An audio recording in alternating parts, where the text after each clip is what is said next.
What's up, y'all? It's your host, Sessa, aka back in another episode. I'm not with my co-host, but today I'm with one of the up-and-coming director, videographer. You used to do some photography. You're able to connect people. You do a lot. Honestly, the more that I was looking into, from traveling to fashion to Japanese denim. This is Chui. Yo, what's up, y'all? Big Chew in this bitch.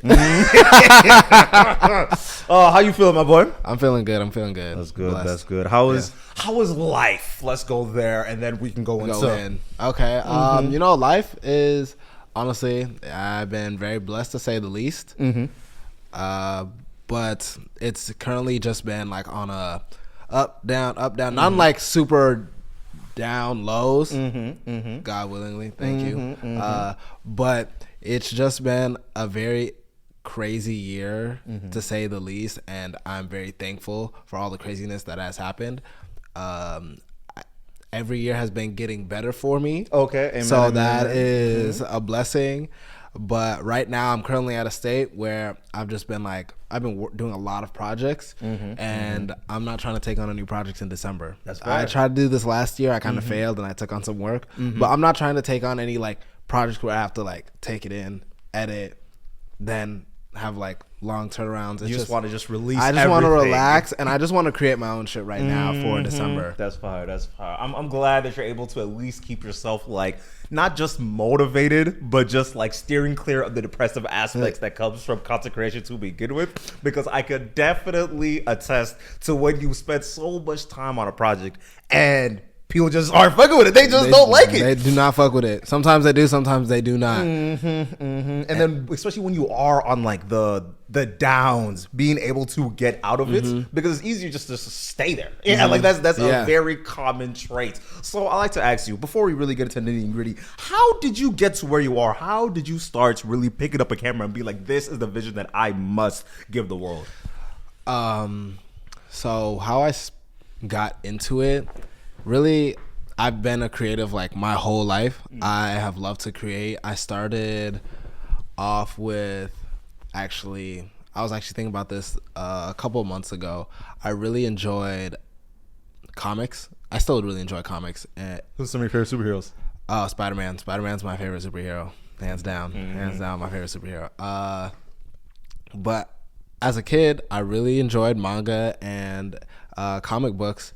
And I would like draw my own comics, right? So I used to illustrate a lot, and I would like make my own stories from it and have my own visuals. So it kind of like led into where I am now, thinking back on it. But from being like a visual artist, I was also a dancer. I am a dancer. I professionally dance. Literally my childhood, my parents were like, yeah, you're always dancing. There's literally videos on tape of me dancing as a kid. From like dance, it developed into me being like, oh yeah, at one point I wanted to own a dance studio. Thinking back now, I'm like, hell no, I do not want to own a dance studio. What? I be hearing the struggles that friends who are people I know who have a studio. I was just like, I don't need that. But dance turned into meeting people within the creative community here in Minnesota. That's actually how like a lot of people met me, was through dance, and then from dance it turned. Was it through crumping specifically? Not crump actually. Okay. I'm a hip hop. I do hip hop freestyle. Okay. So I teach hip hop. I was crumping at one point. I was like consistently for a year. Okay. But when I was dancing at venues, whatever it may be, if it was just like a show and I was there dancing, people recognized me from that. But I also always had my camera. So when I was in college, I went to Normandale Community College. I went there for 2 years. After those 2 years, I was like, you know what? I want to be a full-time creative. Okay. What was the switch? The switch was when I was going for specifically digital marketing. Okay. That's what I wanted to do. So I was getting my generals. I was like, I'm going to finish my 4-year. Trying to get into like the advertising space, or how was the PR? More so like PR, social media, okay, digital marketing space. And I realized, because I was heavily on TikTok at this point, I had graduated high school 2020. So I was going through those first 2 years of college. Like it was like pandemic and post, or like we're just opening up a little bit. Yeah. I realized at that time, because I was on TikTok, that was my first TikTok page. Most people most people who know me now probably don't know that first page. Unless you knew me personally. But it was my first page, which was a dance page on TikTok. That page, I was starting to grow. I got it to like 40,000. And I realized, I was like, I'm doing this without my degree. Yeah. And I'm not going to be the person to like tell people like don't go to school, but I understood that as an artist, one, I'm not going to go to school for my art. I'm going to do something that's going to help support my art, and that was going to be through digital marketing. Yeah. And then I realized, oh, this space changes literally every day. Literally next week, something could switch up on Instagram or TikTok to where everything you half of the pages. Everything you know that about social media is like, oh wait, I learned all of this in school. Well, now all of that has been taken out, right? And that's how I decided, okay, I know I can do it. If I can do it once, okay, I can do it twice. If I can do it twice, I can do it for a lifetime. I've created a new page. That was my fashion page that most people follow me, Chui Styled. Chui Styled. I created another Instagram account at that time. So I still have it, which is Chui Styled. And that one also grew. Easily was like growing the page. And I was like, okay, I can do this. I was being very consistent, like around last year, around January through like June with fashion stuff. I didn't actually start getting paid really for content creation until like really this year.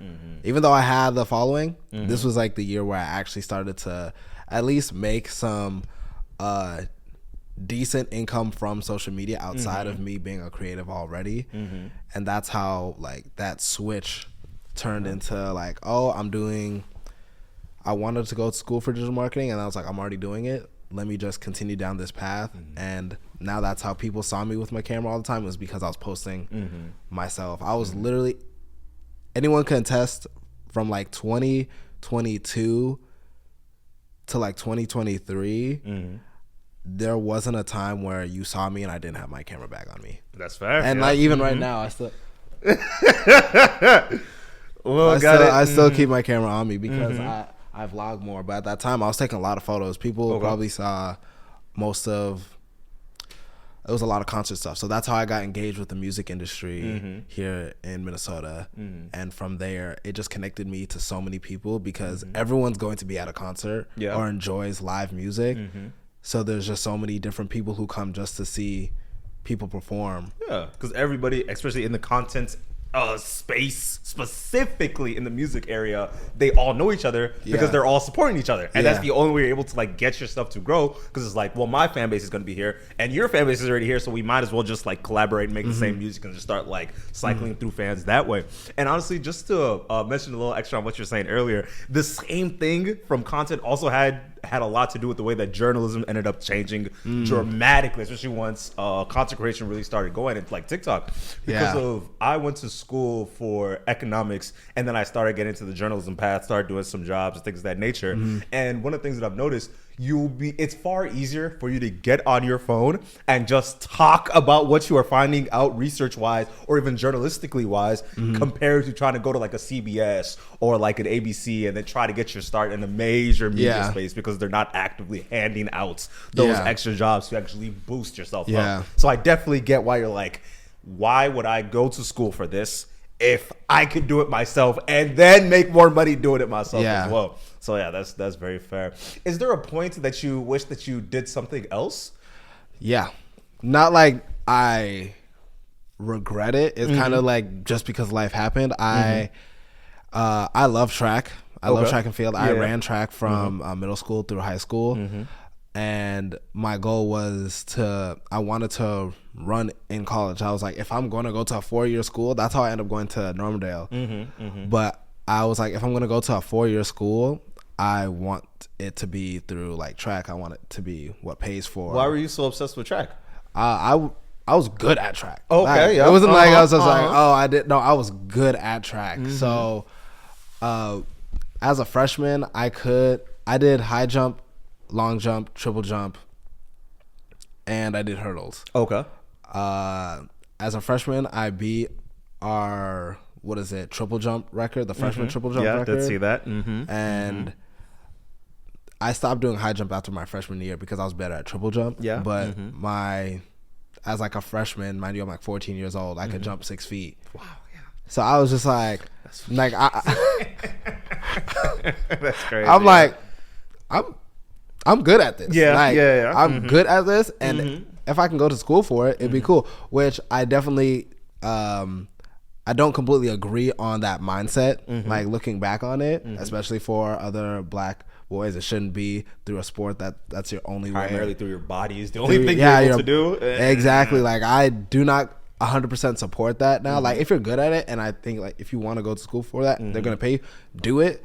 But I don't necessarily believe that everyone should be like, the only way I'm gonna go to college is through sport. Right? Yeah. I knew that I wanted to dance at the end of the line. Like I wanted to be creative. Okay. So I was like, I want to dance, but I also know I personally in my bones to like my core, I was just like, there's no way I'm going to live a life and not be like creative some way somehow. Even if I Making was something. even if I was running track and I wanted to go professional, I was like, I would still be dancing. There was no way dance was going to leave my life.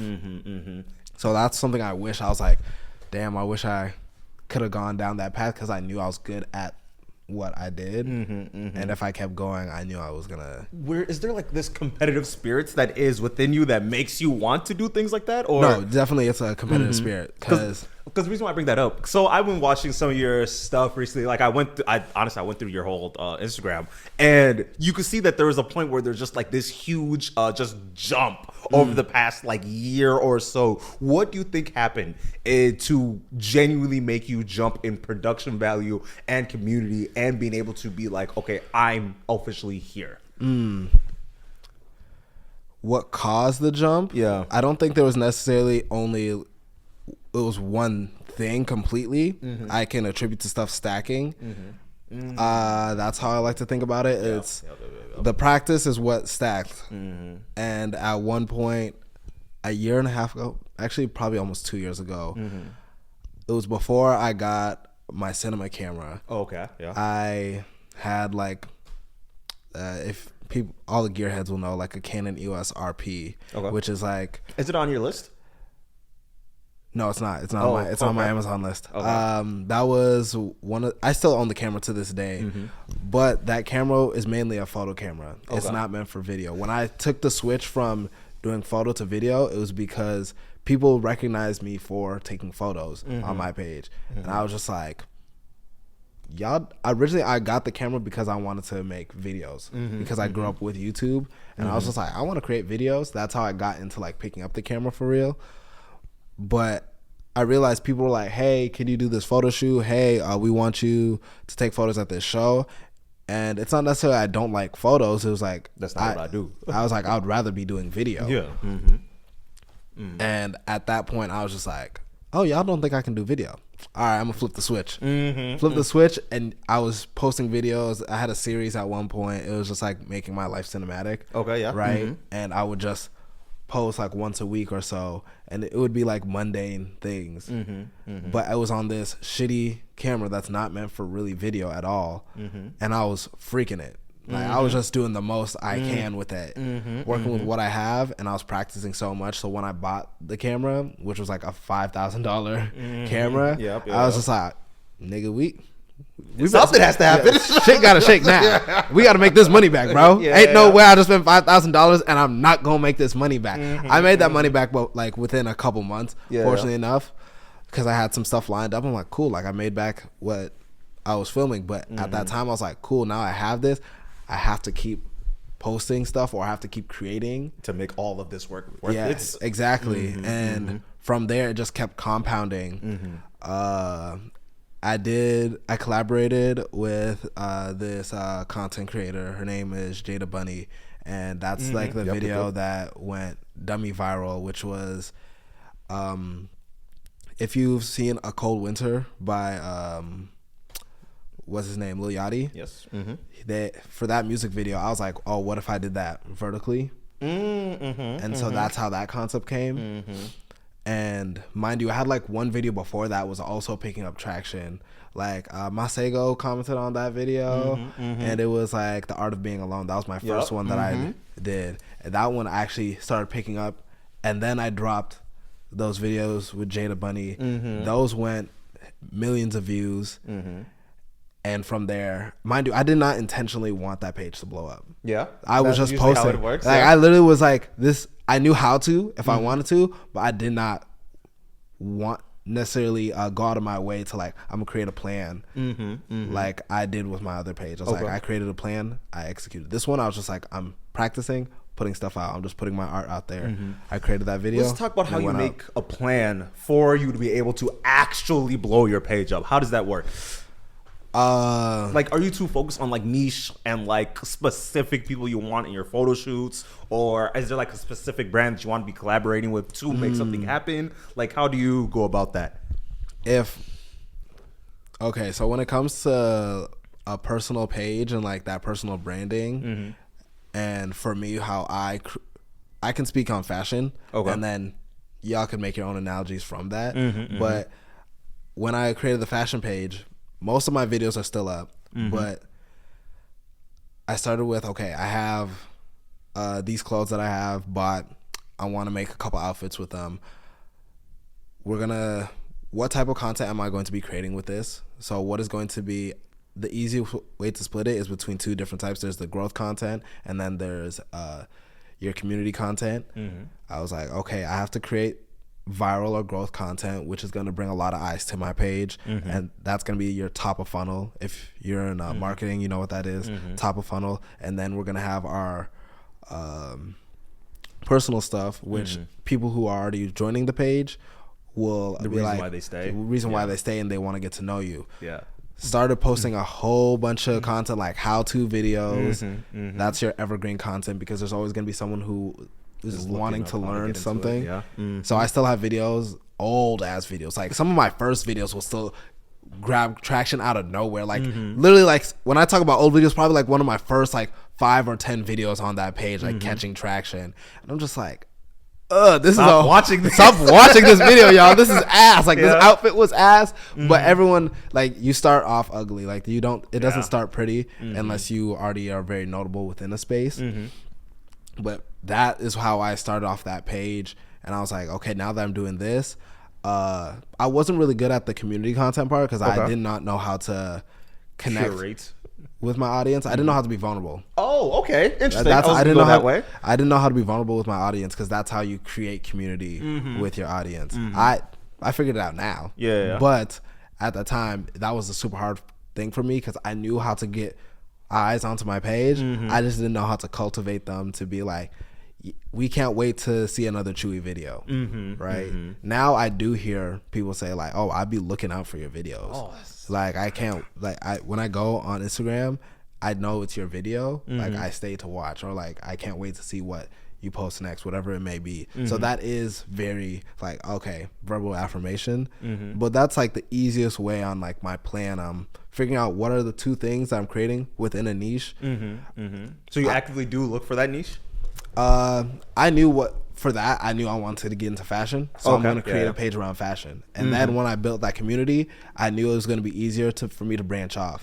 So when I started posting more film stuff, people were like, oh my gosh, we want to see more of this. I'm like, okay, if you do, I can't post 3 times a day with this. You're going to see a video once a week, y'all. You get it when you get it. You get it when you get it. And my personal branding is also surrounded by skill. Compared to there's other content creators who are just entertainment in them. They don't necessarily have a skill for them to sell, you could say. If someone sees my stuff, they're like, oh, I possibly want to hire Chui. Compared to if I was just doing my dance stuff, there is like that entertainment. There is people will buy the dance skill. But there's more people that are willing to pay you to come shoot for them. If it's not an ad, if it's not literally just going there to shoot the behind the scenes, there's all these other ways for you to be able to be like, hey, I can use you for this. There's the creative skill. And not bashing any of my homies out there who do TikTok dances. I be getting jiggy with it too. But they're not necessarily getting hired for a skill that they have, unless they are showing that like, oh, this is a skill that I have outside of this. That's different. But there's a lot of people out there who are just pretty faces on, and that if that's you, some people want to look at pretty faces. Like, go ahead. Yeah, I can't. But I know that's why I'm not too worried about me not getting brand deals. Oh, okay. Because I wasn't getting brand deals until like this year. Because I knew I had a skill that I could offer to people, and I was building those connections outside of. So when it does come to, you know what? Let's go branding, and then we can go community real quick. Okay, so when I first saw you, I saw a couple of my friends reposting your Sprite ad. That was the first one that I really started getting noticed. And alongside that, you're also able to work with a lot of local creative, local fashion brands and things of that nature. So how are you able to distinguish who to work with, and when is it appropriate to work with them? First, when it comes down to like who and when to work with people, it's basically based off of what I want to do. Okay, yeah. First and foremost, it's the whole thing when creators say create what you want to like get paid for. Yeah. Right. So I was already creating fashion content. The reason why I've recently been working with a local brand, Delinquents, Truly. I met them actually when I was in New York. My homie works with them, and then he's like, "Oh, we're here. Let's link up." And then I met Kenny, who's the owner of Delinquents. But they're like, "Hey, we really like your outfit of the day videos. Could you do something similar? Or here's what we're going for. Could you do that?" I'm like, "Yeah, I can." And that's how I got involved into like doing some videos with local brands. There's also connections that I've made outside of my actual like social media. It's just been people, and then they do follow me, and then they reach out to me like a year later, and they're like, "Hey, we have this campaign that we're doing. We want you to help film it. We'd love for you to do it in your way." And it's literally just because they've seen what I've done online, and they're like, "We like this. We just want you to do it the way you just do your thing. Just do your thing. Just do it alongside us. Or we'd love to have your creative ideas." There's another brand called God and Us. He actually reached out to me originally when he was doing music. He still does music, but it's not the forefront of his. It's not the forefront of his branding right now. He's been doing a lot more clothing, but he originally found my stuff, and he was like, "Yo, I love what you do. Like everything that you create is what I want my visuals to look like within my music." But then when he started focusing heavier on the clothing brand, he was like, "Hey, I want you to creatively direct for it. So I want you to come up with the creative ideas, build it." And it's just because people like the work and they like my creative mind. And that's really what like almost being a creative director is. It's just people trust your taste. People trust that you have good taste, and they're like, "All right, make some shit shake." I'm like, it will shake. I'm gonna do something. I'm gonna do something with it, and I will let you know when I can't do something. And that's the thing. I know when if I was working with someone and it's like, this doesn't necessarily align with me. I could be like, "Hey, I don't think I'm the best person to lead on this project. Maybe you could ask them," or maybe sometimes I'll just hire someone to help me so that they can help lead on it. But I would rather it be, "Hey, I actually have a homegirl who is probably better suited for this project. For this to make sense?" Yes, because they probably can understand it better than I can.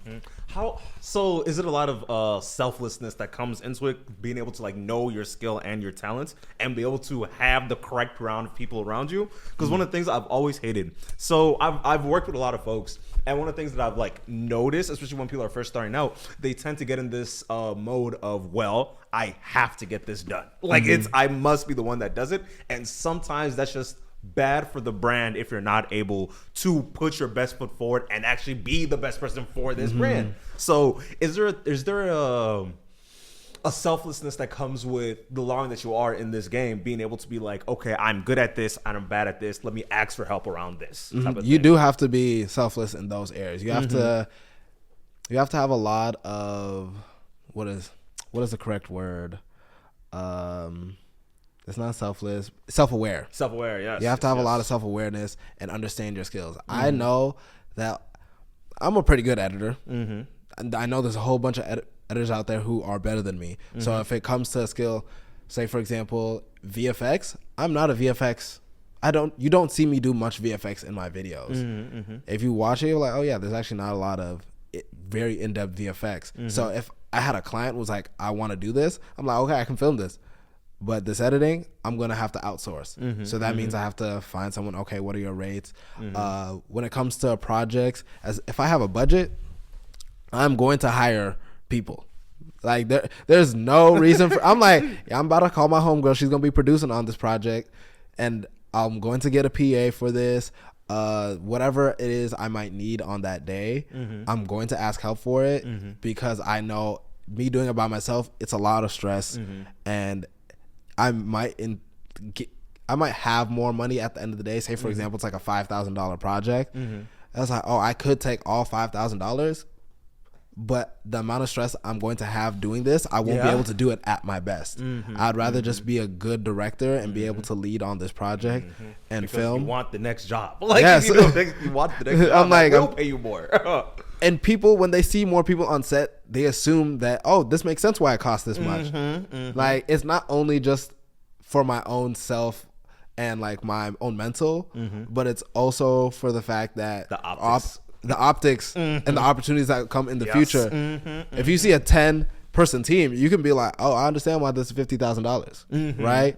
Oh, I can understand why we have 5 talent, 10, people running behind the camera. Like, oh, I can understand why this is $100,000. I see 12 cameras. Of course, this is expensive. Like, oh, that big ass camera? Yeah, this makes sense why I paid that much. Exactly. Right? Yeah. And it just eases the mind for the client, but also for my own mental, I want to be able to do stuff outside of just working all the time. That's fair. And also, how do you figure out the price for an event or a shoot, specifically branding wise? It's based off of scope of work. I don't have actually like set rates. Like I have like a rate for like, oh, this is a full day, this is a half day. But within the media space, I try to tell people as well to also switch over to this because you can't have someone who's gonna have you work for a full day and then you're like, okay, so say you just did a project, you worked for 8 hours that day, and you quoted them at $1,000. These are not my rates, but say it was $1,000 and that was it. You didn't quote for the amount of hours that you're editing, if you're the one editing, or even whoever is editing, right? You didn't quote for that. You didn't quote for your pre-production time. You're like, oh, post-production time. Pre and post-production is also a part of that. So when someone sends a project and they're like, hey, we're going to need you for 8 hours to film, I'm like, okay, cool. I'm a part of my package. We're gonna use the $1,000 for even. I'll be like, okay, it's gonna be $1,000 for that day for me to bring my gear. If you're running that way, sometimes people have a day rate, and then you're renting out my gear as well. So then there's like, oh, my camera and light package is another $500, whatever it may be. But it's like, okay, here's the day. Was $1,000. Okay, it's gonna be 10 hours. Of editing. We're gonna do $50 an hour for editing. That's our estimate, and then we probably had like 2-3 hours of pre-production. I'm gonna quote it at like $50 an hour as well for pre-production. It's like, okay, that was $500 added on just for post-production, and then $150. So now, based off of that, you've been able to go from just 1,000 to what, 1,650. That helps me be able to understand just how much work I'm putting into this and how many hours. So also for myself, it helps. But doing just like, oh, it's going to be $300 an hour. They there for 2 hours. Cool. That can work for some people. Usually when you're early on, that's a lot of times how it works. But moving over to like the half day and full day rate, because you spent time to get your gear together, drive there, set up, film. You didn't just work that 1 hour that you were there. You really worked half a day already. And not even to mention the setup time to be able to plan what you are going to do when exactly. you get there is really big. And also, I feel like a lot of people, when they are first getting into it, they already don't know how much money is a lot of money. Mm-hmm. So they're like, okay, I'm going to ask for $1,000. That's just like so much money. But they had a $10,000 budget. Yeah. So you go and underpay yourself without even knowing. So is there a way to learn more about the business aspect of it? There is, and a lot of times it is through like talking to your peers within the space, and also understanding how much like your equipment is worth is one, and how much do you value your time. Exactly. I understand that there's some stuff I will not do just because, like, okay, say if a friend, not even a friend, say it's a random corporation. Yeah. I'm not interested in necessarily like what it is they do, or it doesn't necessarily fit my my portfolio of the stuff I want to continue to get paid for. Oh, okay, yeah. It's like, okay, they're underpaying me from what I usually would. Why would I actually take on this job now? Because it's not helping my portfolio and it's not helping my pockets. Oh, that's crazy. So I saw this video online. It's like it should fill 2 out of the 3. It should fill network, monetary, or portfolio. So if it helps your network and your portfolio, then it makes sense to go lower on the money.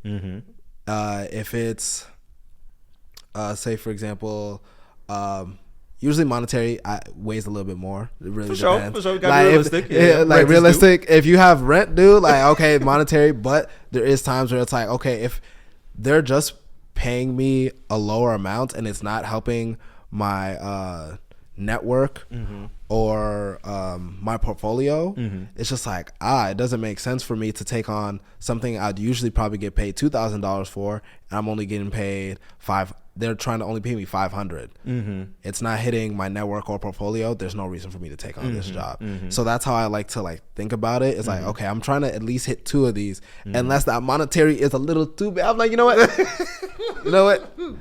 And it's not even killing your morals for real. So it's like, you know what? I might as well. Exactly. But if they're paying that much, then if anything, that probably means it is helping your network.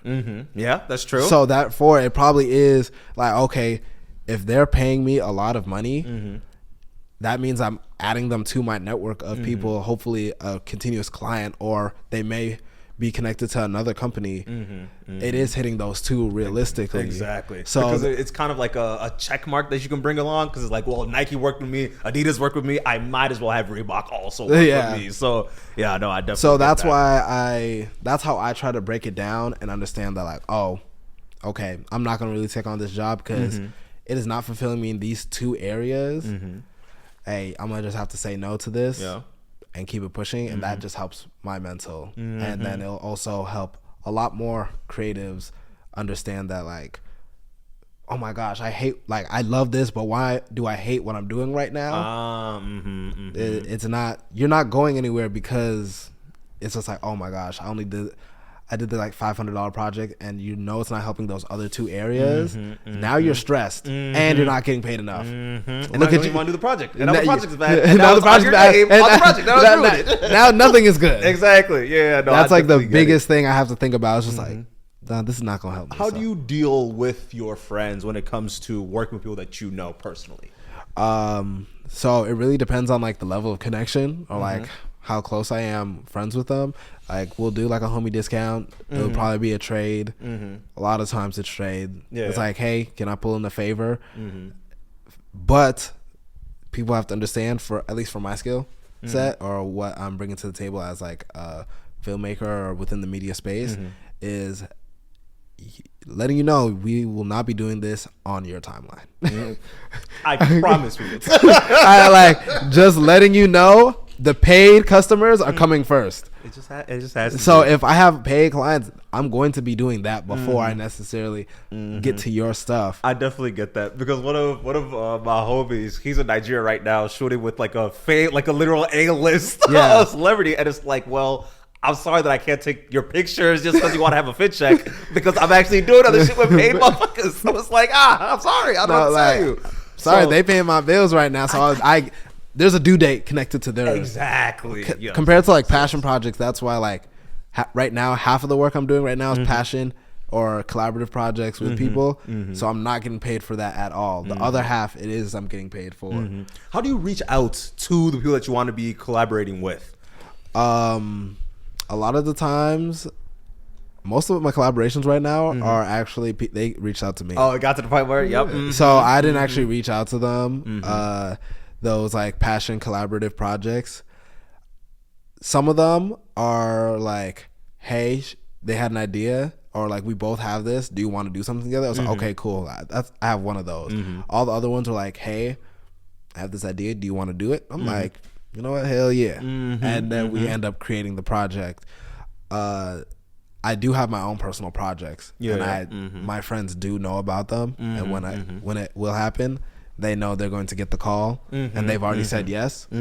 So it's just like, y'all planning ahead of schedules. Yeah, I'm like, hey y'all, I have this idea. They're like, want to do it? There's a project I've not done. It's been 2 years since I came up with the idea.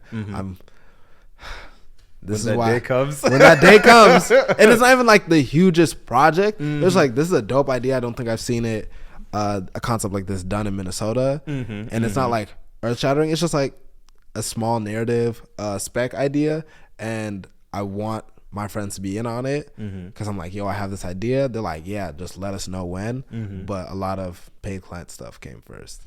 Checks needed came in. Rent needed to be paid, and I was trips just needed like, to be tripped. Exactly. I get you. I was like, yo. It was and it can only be done during the summer. It only can be done during the summer, and that's the hard part. During the summer, there's things to do. It's like, I was outside. I gotta say hi to my family a couple times. I'm sorry, I got it. That's what ends up happening a lot of times. It's just like, oh, it gets put on the back burner. So I do have my own personal projects that, when they happen, they will happen. But that's why, like, this December, I'm trying to focus on my own personal projects for sure to put out. And talking about trips, so I've seen that you've been to a couple. You've been to Japan, New York, San Fran. Where's some other spots you've hit? Are those LA, the main ones? I went to Chicago this year. I went to New York twice this year. How was New York? Because you went for Fashion Week. I went Fashion Week last year. And then this year I went for my birthday, and that was just like a solo trip. And I went for in July for a training trip, so specifically for dance. Fire. I was in New York for 2 weeks for 36 Chambers of Styles. That's basically a dance training program intensive where we're dancing from 10 a.m. to like 9 p.m. Crazy, but okay. And they teach hip hop, house, and then funk styles. That's so fire. And I'm assuming that's how you like stay in shape. That's how you're able to like. I'm assuming since dance is the thing that keeps you more centered, there's no real like money attached to anything. It's more so like passion. It's more than anything. No, it is very much like passionate. I do make money as a dancer. I dance for the Timberwolves. So the Timberwolves and the Lynx. But if you weren't getting paid for those, I would still do it. Like, anything that I create, I would still do even if I wasn't, because I was doing it when I wasn't getting paid. For sure. So I was like, dance is one of those things I've learned to really I've learned to love it more in a way that I don't feel like I have to have monetary value connected to it as much. And I still want to get paid as a dancer whenever my skills are being used, but the idea of always trying to search for a job so I can find my next check as a dancer made it feel almost as if a job, and I did not like that, specifically when I was teaching, and I didn't like that. And I was like, you're making something that I love feel like a job, and I do not want it to feel like a job. And so I took a step back from like teaching dance, specifically within schools, but I took a step back from teaching dance, and now I just train, travel, dance, compete. I would still love to like do a tour one day, if that comes along. I love being on a stage performing. I love doing that at a professional capacity, but if I'm going to be doing it, I'm going to make sure that like my love for it is coming first, and I'm actually enjoying what I'm doing before it's like, I gotta go dance. When it turns into that, what's the point? Oh my gosh, that's when I was like, oh no, something gotta change. Why do I feel like, oh my gosh, I'm killing myself to go and do this? I gotta go drive to the school to teach dance. I was like, oh my gosh, this is. You're thinking yourself, fuck them kids. And now literally, now it's FTK, and it's like, it's ruined. It's ruined. I feel it. So where does your passion for fashion lie? Dang, I got into fashion really like when I was like middle school. It was like I was intrigued with it. That's when I was just like, oh, learn a little bit about color theory, color blocking, putting together like how to layer your outfits a bit. And then high school came. Mind you, in high school, I only wore sweatpants. Okay, yeah. And I was like, I'm not putting in effort. You're an athlete. I don't blame you. Yeah, it's just like, y'all, I'm showing up to school with sweats. Like, I'm coming here, getting my knowledge. I'm going to do the knowledge, and then I'm going to go to practice. I was in show choir as well, so I was in there, and then I would leave. But once 2020 hit, or like right before 2020, I think it was 2019, I was dabbling into it. Mind you, I now had like a part-time job, so I could start to spend some money on clothes. 2020 hit. I was like, damn, okay. So barely was working. I was inside a lot, so I started to like watch like a bunch of YouTube videos, and I was just like, like I want to like get into fashion a bit. I started thrifting hella. I still only really thrift, to be honest with you. I do not blame you. Was thrifting a lot, and I was just. What's some of your go-to stores? My go-to stores. I think my go-to store right now, it's still been my go-to store whenever I do go, is My Thrift Stores. My Thrift Stores, yep. If you in St. Paul niggas know. Yeah, St. Paul. They be getting some stuff out there. I will St. say Paul that. niggas, I do not like saying it, but My Thrift Stores. And when I saw a TikTok one day saying it, I was actually shook. I was like, damn, my spot is about to get blown up, bro. What you mean it went viral on TikTok? Oh, I had to lay low off of that spot for a little bit. I hate when that happens, but I love it for the store. But they really don't need it, honestly. that bitch be packed. That bitch already be packed enough. So I was like, y'all don't need this. Y'all don't need the clout. Y'all, it's a for-profit thrift store, by the way. So it's like, compared to other thrift stores, I guess you could think of it as more holistically, but like, no, they are there to come up off you niggas. So they're like, yeah, this jacket, it's gonna be $100, and like you don't see that at a thrift store because they do be evaluating stuff. But at the same time, I find crazy shit there. There's good stuff. There's good stuff.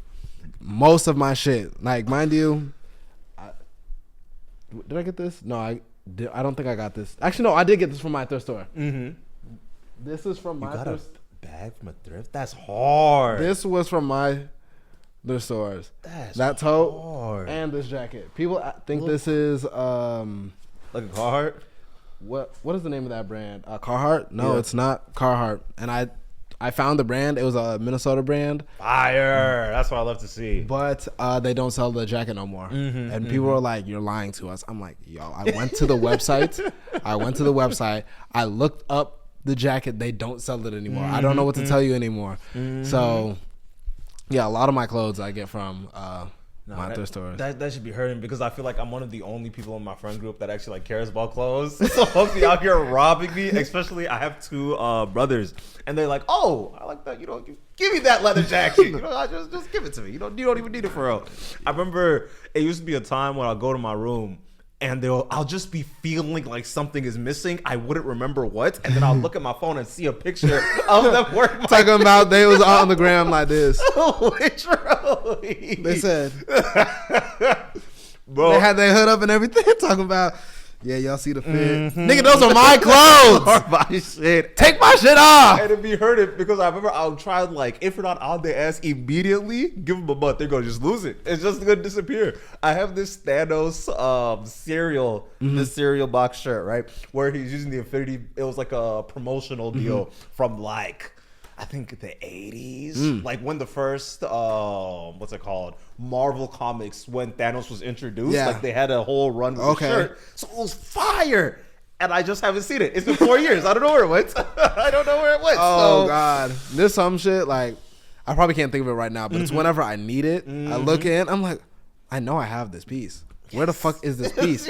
I have a walk-in closet, so my walk-in closet is actually pretty filled, and I'm looking and I'm like, I go through this closet every day, and I'm like, I know I have this piece. It's not inside my parents' crib because I know I've seen it in here.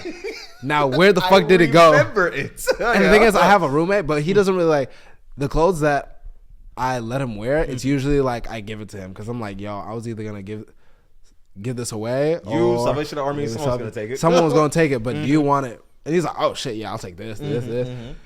But nah, I think I generally like either lost it, or sometimes my homies have some of my clothes. Some of my homies have my clothes. And I see them wear that shit. And I'm like, nigga, you still got my shorts? I have these Daffy Duck shorts. Okay, yeah. I have these Daffy Duck jorts. Fire. Hard. Okay, yeah, hard. Because it's like, there's like a leather on top of the shorts that has like, it's not embroidered, but. Like press? Yeah, press. And I'm like, this is clean. I let him borrow it because we needed it for a show, and we were all wearing jorts and jerseys for it. So I'm like, yo, I got these jorts. You can wear these. This nigga wore it to practice one day. Mind, this is literally like 2 weeks ago. The crime is recent. And I was like, nigga, you still got my shorts? Get that shit back. That nigga ran. That nigga ran to his car and drove home. I'm sick, bro. I'm like, bro, I want my shorts back. Yes. And the funny part is whenever they wear my shit, they said, damn, hella niggas was giving me compliments. Man, I've never seen so many people say I look great. They're like, bro, that nigga might. Actually, I know what it is. It's a jersey. There's a jersey. There's a jersey of mine. I think he might have it. The jersey. And he was like, yeah. Bro. Hella shorties was coming up to me talking about, oh my gosh, I love you. Yeah, I know. That shit nice.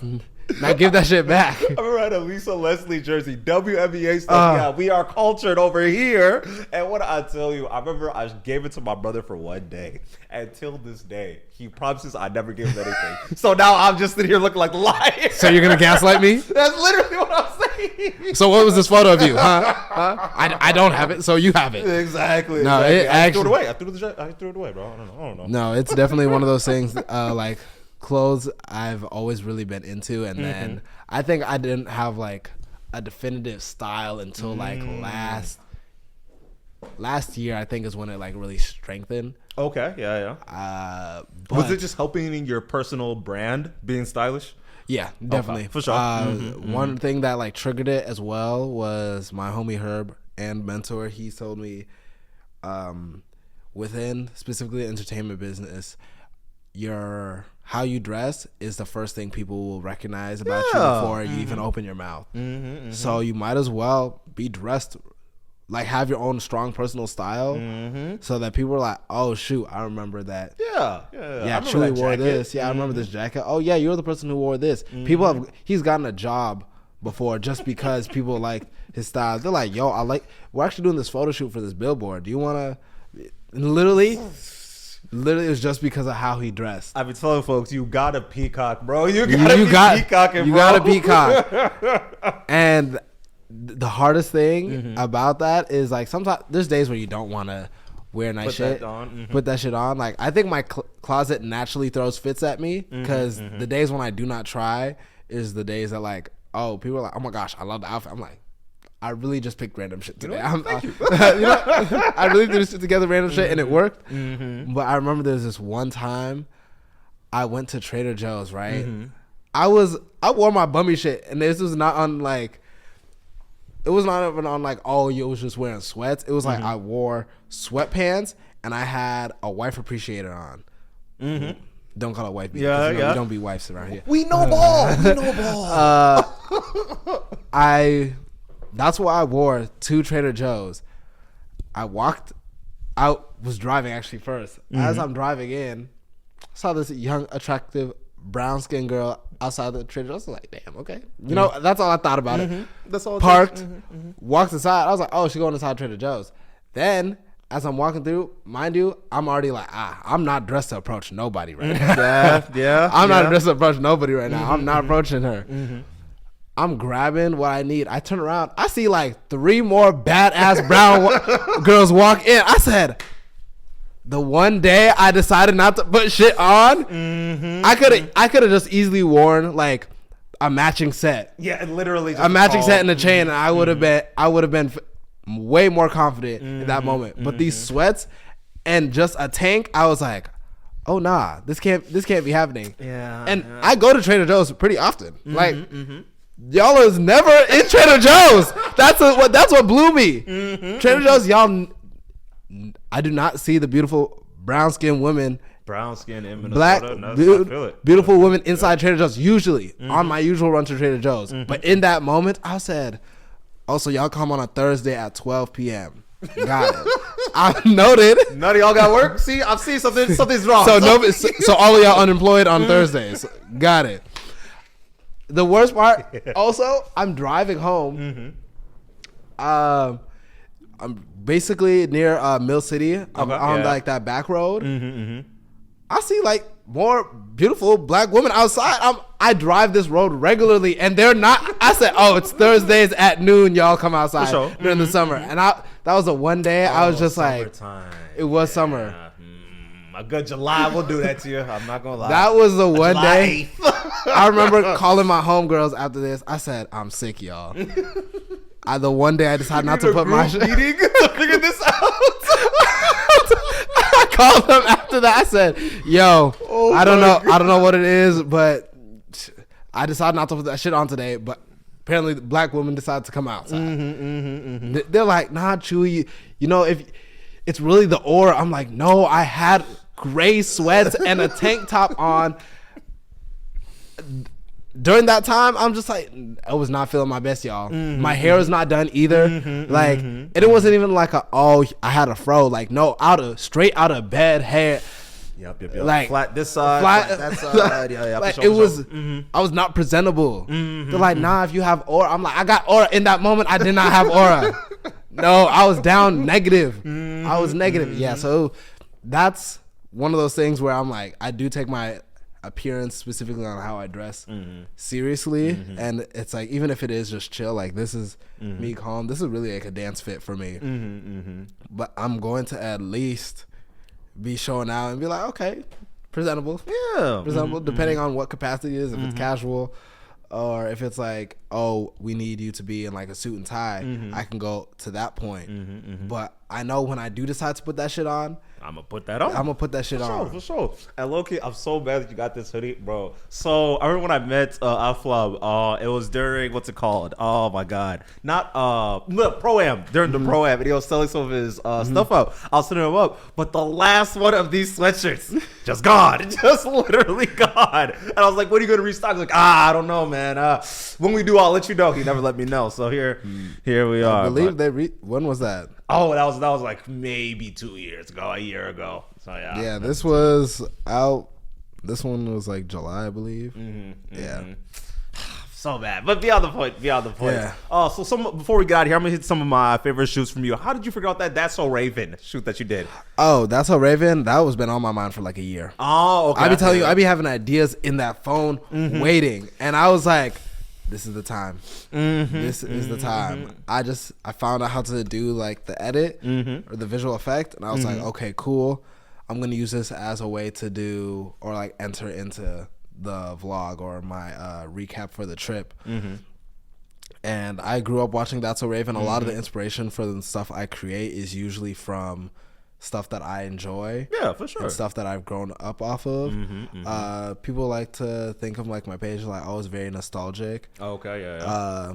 Trying to stick that 2000s, 1998, like 8-ish. Like there. That. I don't even like necessarily try to stick to that. It's just that like the stuff that I enjoy happens to be 90s and early 2000s stuff.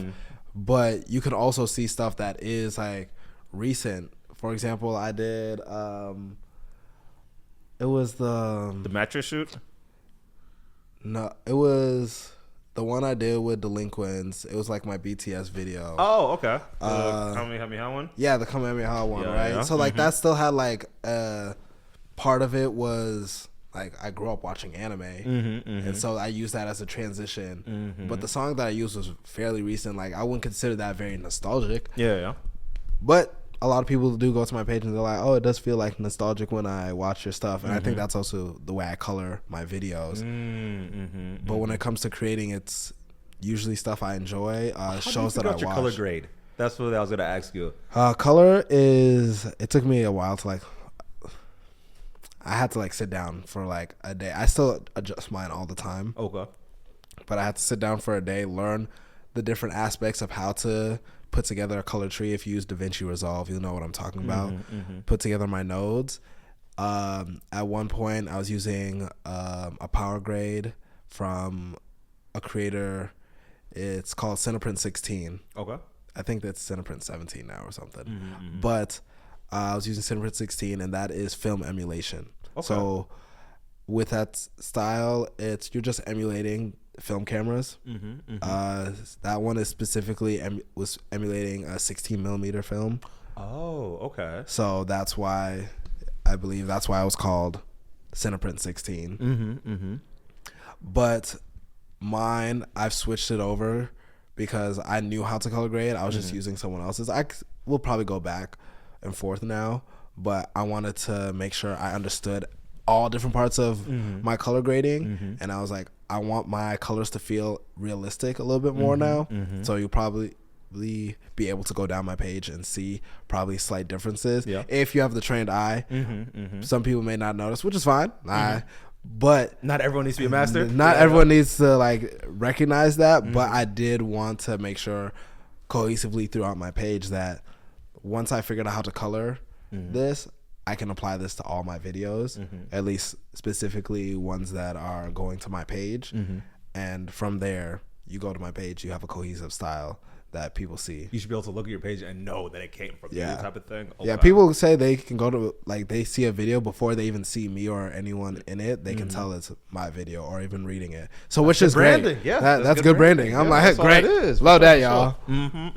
How did you figure out the mattress shoot with the I'm assuming delinquents? That's yes. How did you figure that out?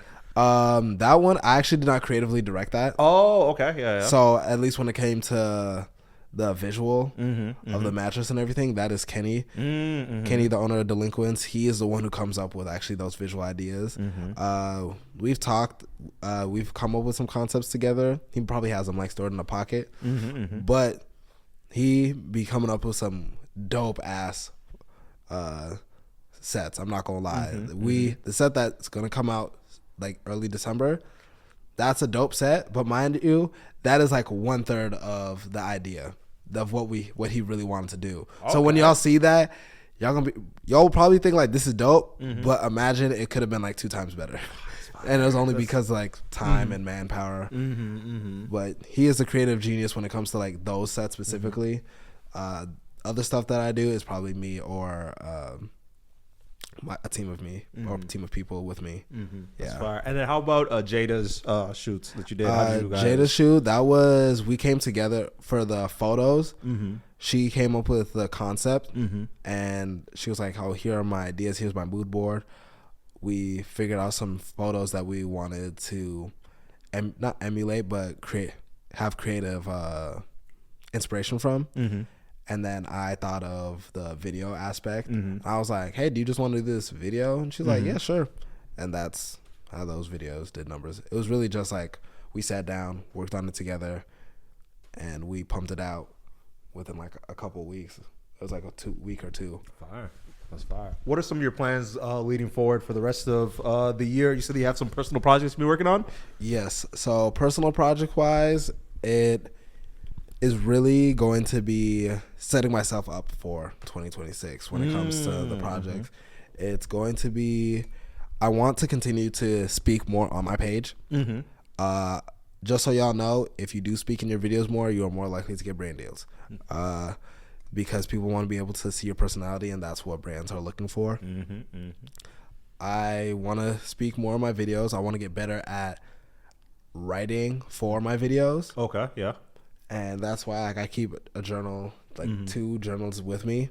I have one that's creative concept or like ideas, and then there's one that is for actually me scripting out my YouTube videos. So with that, the idea is gonna continue vlogging. I'm probably not gonna do Vlogmas. I'm not gonna lie.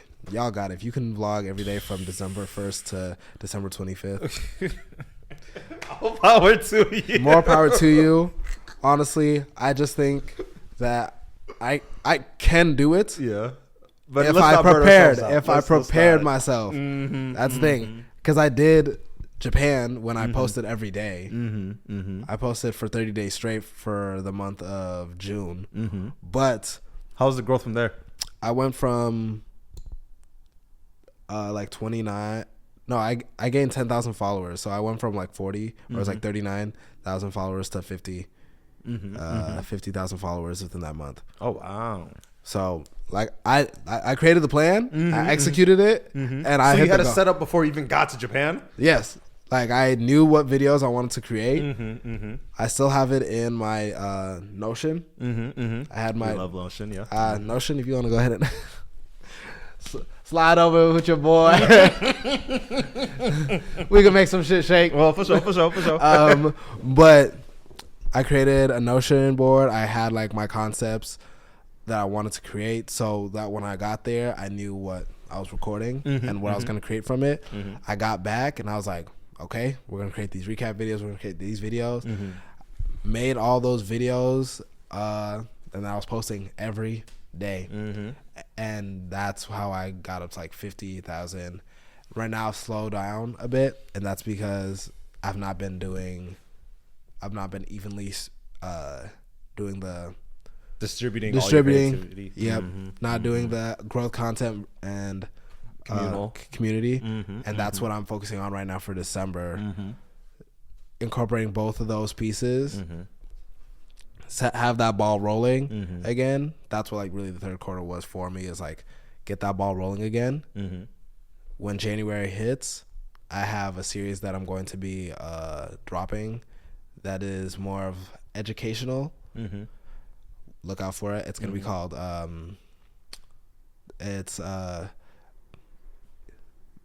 dang, I have it in my notes. I'm trying to think off the top of my head. It's you want to have a stronger vision. So vision over gear. Vision over gear. Yeah, okay, vision over smart. gear. Yeah, and I don't like doing tutorials. Okay, yeah. That's why you probably don't see tutorials on my page. If I did tutorials, I know I could be good at them, and I know I could grow from them. But there's already so many other people who are doing it. And I'm just like, y'all go watch another person talk about it. Y'all go get some other shit around here. But with that being said, I was like, I don't really necessarily like gear tutorials because people start to come to the page for the gear rather than the art. Yeah. And so to counter that, I'm creating a series called Vision Over Gear, where I'm going to be talking about how to strengthen your vision rather than buying new gear. And I think this also helps just creators in general to be able to communicate with other creatives, because when you have a stronger vision and you're able to properly communicate that, the gear is only add-on. That only just strengthens your vision. Because what are you gonna do with a $10,000 camera if you don't know how to work the $100 camera? Yeah, exactly. Like, use your phone first and figure that out, and then move on. So to it's like stuff. I'm trying to create a series to where I can educate people on like, hey, I want to have a series to strengthen people's ideas so that they can properly communicate it. When you can have a strong vision, then you can properly come to someone and be like, hey, here's my mood board. Here's what I'm looking for. Here's my objective. This is who I want to hit with these ideas. This is what these colors mean. It's like, oh, now I don't have to come on my end and try to really do everything basically. But also, when you have that stronger vision, you can properly communicate to your audience. If someone's like, hey, Chui, we want to make a video. Okay, here's what we're thinking. Boom, boom, boom. I'm like, okay, cool. This is who I want to talk to. This is how I want it to look. And this is everything in totality. And like, okay, I can now add on to that because I have the mind that can take down that creative information, put that into what that looks like on camera. And that just makes it a lot easier for me, but I think it also makes it a lot easier for the personal creative when they're coming up with their own branding, whether it's coming up for a show, right? If you're a musician and you're having a concert, why are you having everyone in red compared to having everyone in purple? Like that, there's a reason why you want certain colors to attach to certain emotions, or I want to have a super high up. There's going to be meaning behind that. And when you have a strong meaning behind that, that just creates a stronger visual. That's fair. That's fair. So that's a series I have to record that in December, and then I'll just be able to drop it through January. Yeah. Well, I say thank you for pulling up to the show. This Yes, has been a great. appreciate you. This has been fire. But all right, y'all. Make sure you leave a like, comment, subscribe, and we out.